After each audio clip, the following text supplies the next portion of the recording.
ibinigay sa iyo ng iyong mga kaklase, ng iyong mga guro. How does one measure happiness?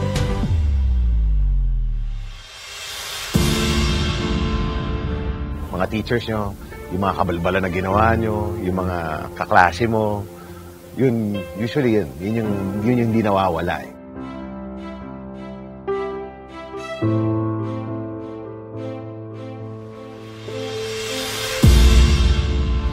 Paano mo hahawakan sa iyong mga kamay ang bawat paghihirap, ang lahat ng puyat, ang iyong tagumpay?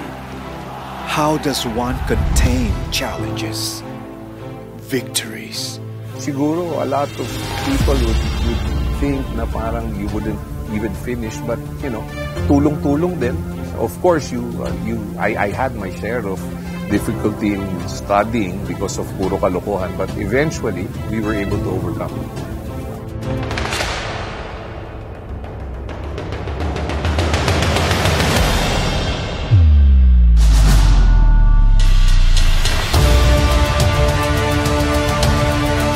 Paano mo pipigilan ang takbo ng panahon?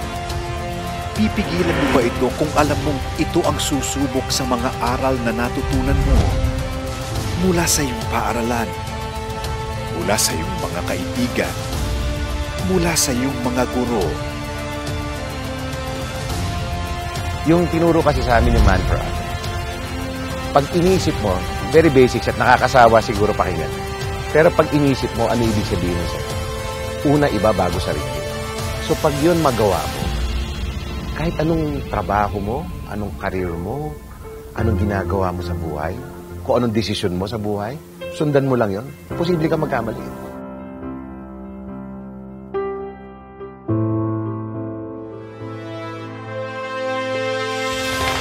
Paano mo babalikan ang isang lugar na nagturo sa iyo kung paano maging bata at naghanda sa iyo kung paano maging mabuting ama, empleyado, leader?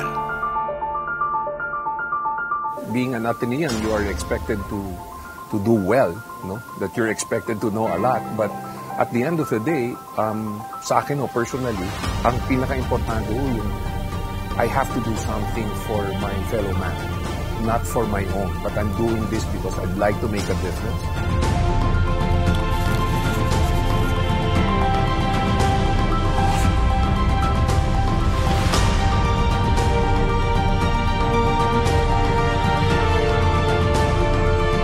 Paano ka magpapasalamat sa institusyong malaki ang naging bahagi sa kung sino at ano ka ngayon? Ang paaralang nagbigay sa iyo ng tiwala sa iyong kakayanan. Bumuo sa iyo bilang tao. Nagpatibay sa iyo bilang isang Kristiyano. Our journey has not been easy. The road was not always smooth. But we have been taught well and we have been armed well. At ngayon, taas noo tayong magbabalik sa kung saan nagsimula ang ating paglalakbay para magpasalamat, magbigay pugay. Because we are Ateneans. And the legacy lives on.